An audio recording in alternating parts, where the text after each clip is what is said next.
J'aime bien citer l'article 1 de la Charte de l'environnement de 2004, qui est annexé à la Constitution française, et puis qui a guidé un peu aussi l'action des élus du Conseil régional. Chacun a le droit de vivre dans un environnement équilibré et respectueux de la santé. Et le partenariat établi entre la région Rhône-Alpes et l'association CRIRAD s'inscrit vraiment dans un objectif de promotion, de prévention de la santé environnementale, et notamment dans le domaine spécifique des risques radiologiques, qu'ils soient d'origine naturelle, mais bien sûr aussi anthropiques. Nous, on s'est créé il y a 27 ans maintenant. C'était Tchernobyl, c'était la première grande catastrophe nucléaire qui se produisait. C'était l'événement, évidemment, qui avait été classé comme impossible, donc inimaginable.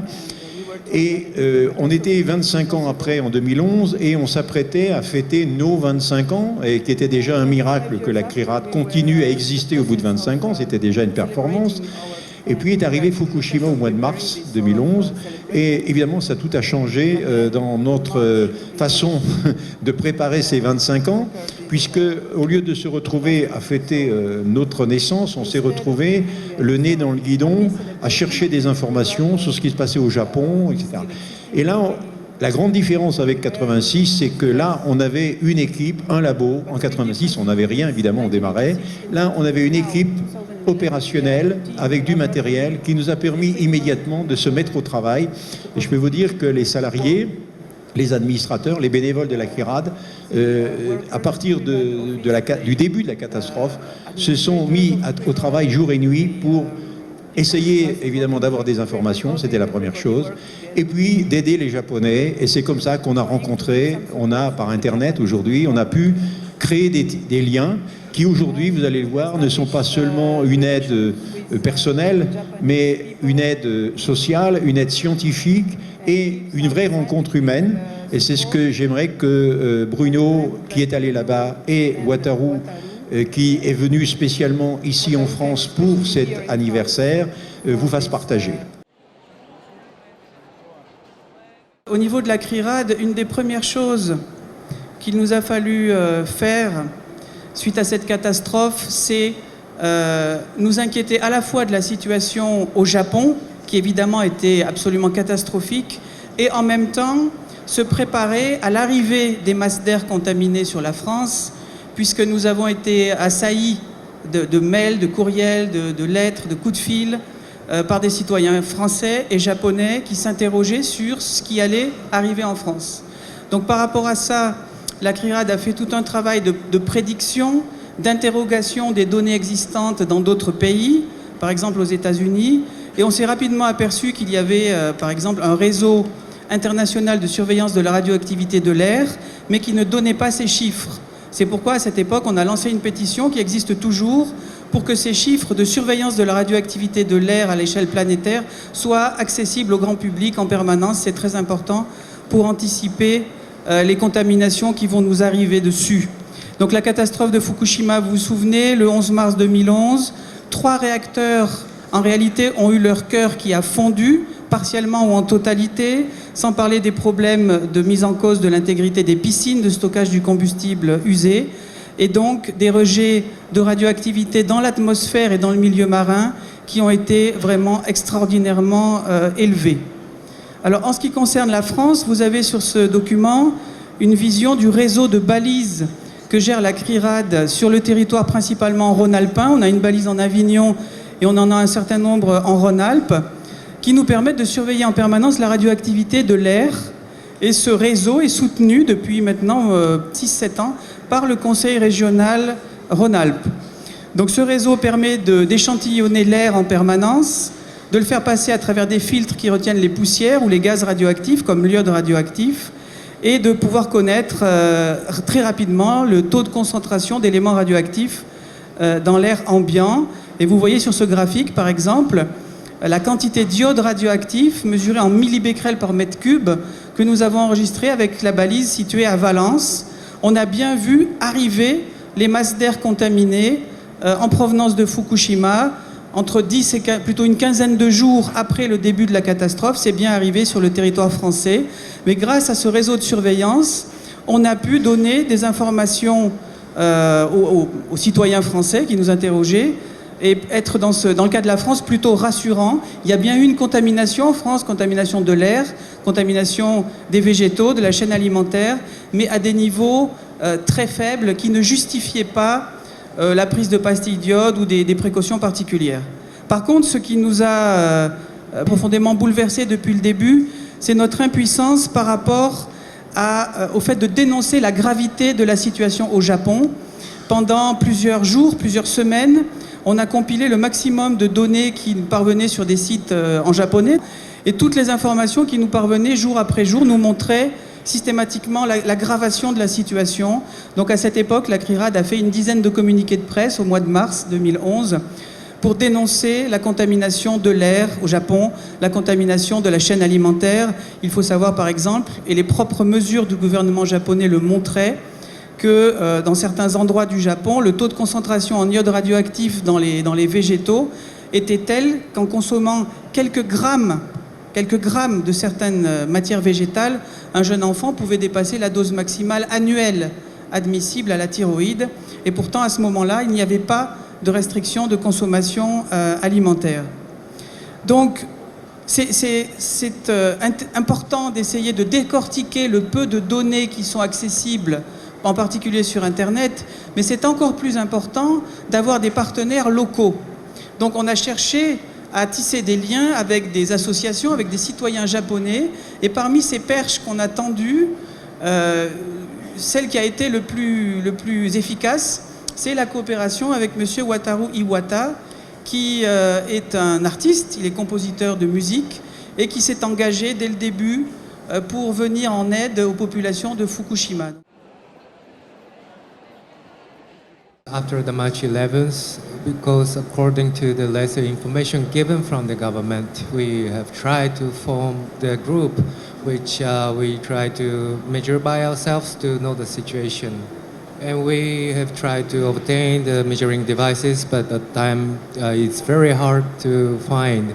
And then we had contacted with CRIRAD, and they sent us 2 professional devices and 10 portable measurement devices. And CRIRAD had also provided us basic knowledge about radiation, how to measure, and what the exposure is. So we spent 1 month to prepare before we go to Fukushima. So at the end of April, went to Fukushima Prefecture, especially Fukushima City, which is 60 kilometers away from nuclear plants, where any provision has done to this city. Because the evacuation zone was stopped at the 20-kilometer radius, and so those cities were left as usual. We started to measure with those of mothers and fathers who are worrying about the situation and want to know about the situation by themselves. So we passed them portable counters and let them measure by themselves, and also they requested us to measure more broad space like a ground of kindergarten or primary school, community park, and so on. This is the picture while we are measuring the kindergarten grounds with those parents. So it was like very high in those areas, and still the children are left in the city.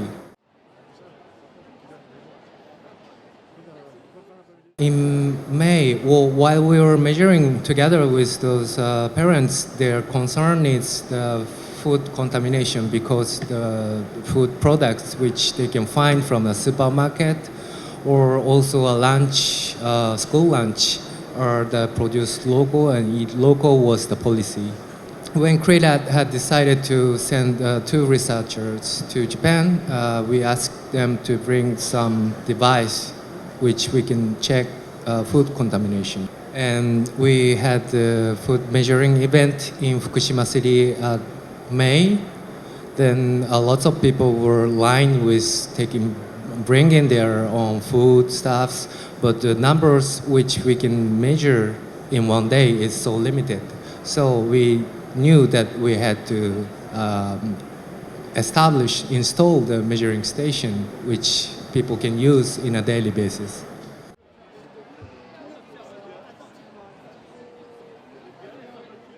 Sur ces images, vous avez quelques images de la mission de la CRIRAD donc à Fukushima en fin mai, début juin 2011.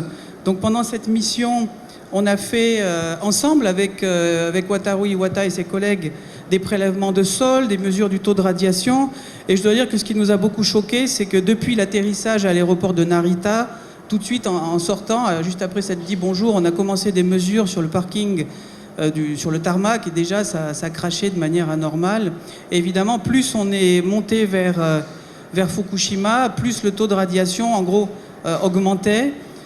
Donc pour nous, ça a été vraiment, même si on s'y attendait, hein, c'était évident, le fait de le vivre, c'est-à-dire le fait avec vos appareils d'avoir ces taux de radiation dans la voiture, à l'extérieur, c'est vraiment quelque chose de réellement traumatisant, surtout quand vous voyez qu'en fait, les gens vivent normalement sur des lieux, par exemple sur cette école en ville de Fukushima, où la terre, au pied de la balançoire, sur la photo de droite, la terre contient pratiquement 400 000 becquerels par kilo de césium radioactif. Cette terre, c'est un déchet radioactif qui doit aller vers un site de stockage de déchets radioactifs. Or, elle était toujours là. Et bien sûr, les taux de radiation dans la ville de Fukushima étaient, disons, 10 fois, 20 fois supérieurs à la normale. Et encore plus, évidemment, si on pose les appareils au contact du sol, près des gouttières, là où la radioactivité s'est accumulée. Sur ces images, on est dans le salon d'un agriculteur de la zone d'Itaate, qui est à 40 km au nord de la centrale. Et dans son salon, là où on regarde ensemble la télévision avec Wataru Iwata, on discute avec ce paysan, on a des taux de radiation qui sont 50 fois supérieurs à la normale à l'intérieur du salon, parce que le césium radioactif qui a été déposé partout sur la Terre est un métal radioactif qui envoie des rayonnements gamma, invisibles mais extrêmement puissants, qui traversent les parois des bâtiments, qui traversent les murs. Et même dans la ville de Fukushima, je me souviens quand on a fait l'atelier de mesure des aliments, au 4e étage d'un building, dès qu'on s'approchait de la fenêtre, le taux de radiation était multiplié par 2, par 3, par 4, parce que le rayonnement gamma qui est émis par les sols contaminés peut parcourir dans l'air 60 mètres, même plus, des centaines de mètres en réalité. Donc la population est irradiée et continuera à l'être pendant un temps qui est très long. Étant donné ce constat, on a pu organiser, vous voyez l'image avec Wataru ici, plusieurs conférences de presse à Fukushima et à Tokyo, fin mai, début juin, pour vraiment s'assurer qu'on pouvait témoigner, il y avait une trentaine de journalistes au moins, témoigner de la gravité de la situation qu'on avait observée. Et j'ai rappelé au nom de la CRIRAD que pour nous, l'insuffisance des mesures de protection qui avaient été mises en œuvre par les autorités japonaises, un cercle de 20 km seulement, un cercle d'évacuation, pas de distribution de pastilles d'iode, un délai trop important avant de lancer une alerte sur la nourriture, que ce manque de protection était vraiment quelque chose de criminel. So in the press conference we had, we also announced that we need the establishment of measuring station, independent measuring station. So we announced and we have started to collect donation and support. Since the beginning of June 2011, we have started to establish a measuring station to receive a request from the citizens to measure our food, but also we made a lot of workshop and lecture to make for the people who want to establish by themselves a measuring station or want to make a measurement by themselves. Also, we have started to work together with Organic Farmers Association.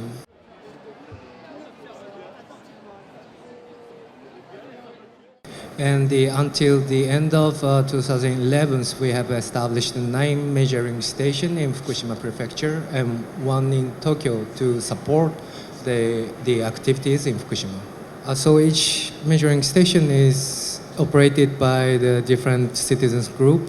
And so the activities of CRMS is measuring air dose and food contamination, also internal contamination by a whole body counter. This is one of the center picture of CRMS in Fukushima City. We have measuring devices. The 2 on the right are the food measuring device, and 1 on the left is the germanium detector. And also we have a whole body counter, and then we have started to measure internal contamination since October 2011. And we have measured about around 6,000 persons so far. And regarding to the measurements of food stuff and also internal contamination, well, what we also need the information to give, because you cannot give only the figure, how many becquerels, and you cannot say just by. One of the problem is because the people are so much concentrated on the risk of internal irradiation. So now people are forgetting about the risk from the external irradiation. So we had to restart to concentrate on this point too.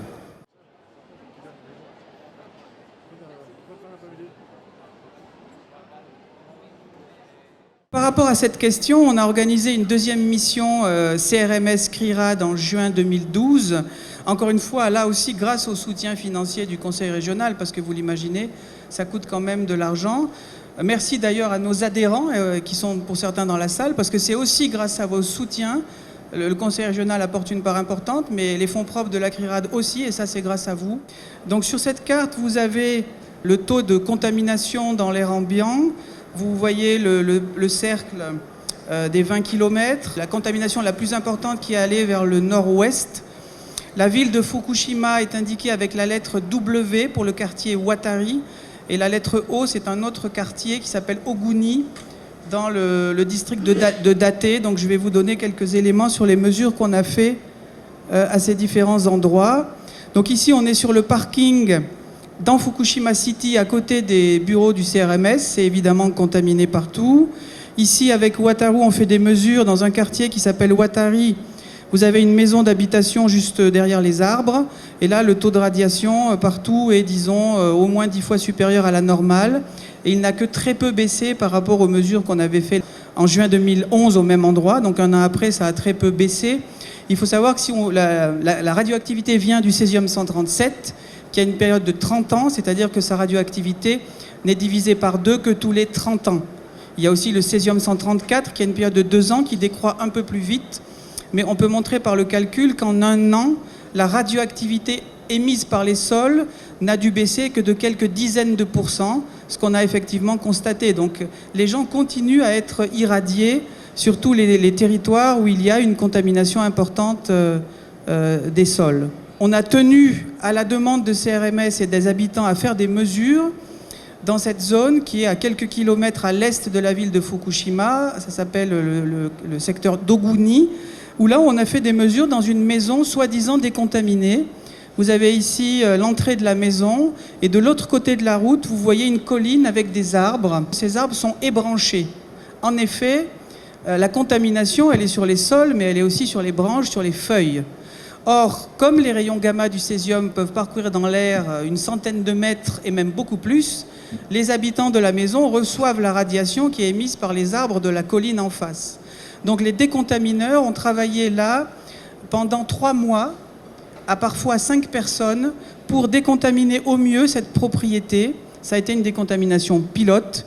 La pelouse a été changée, c'est une pelouse artificielle. Les rochers ont été lavés au Karcher. Toutes les petites plantes ont été arrachées ou nettoyées, c'est un travail de fou. Et pourtant, la radioactivité n'a même pas été divisée par 2. C'est-à-dire que les mesures qu'on a faites montrent que cette famille, en 2012, malgré la décontamination qui est intervenue fin 2011, cette famille a reçu en 2012 des doses qui sont 2 à 6 fois supérieures à la dose maximale annuelle admissible. Mais ça, vous le savez probablement, les autorités japonaises ont multiplié par 20 le taux de radiation au-delà duquel on considère que le risque sanitaire est inacceptable. Ça veut dire que les gens qui vivent dans ce secteur, la réglementation n'oblige pas à les évacuer ou à traiter leur maison.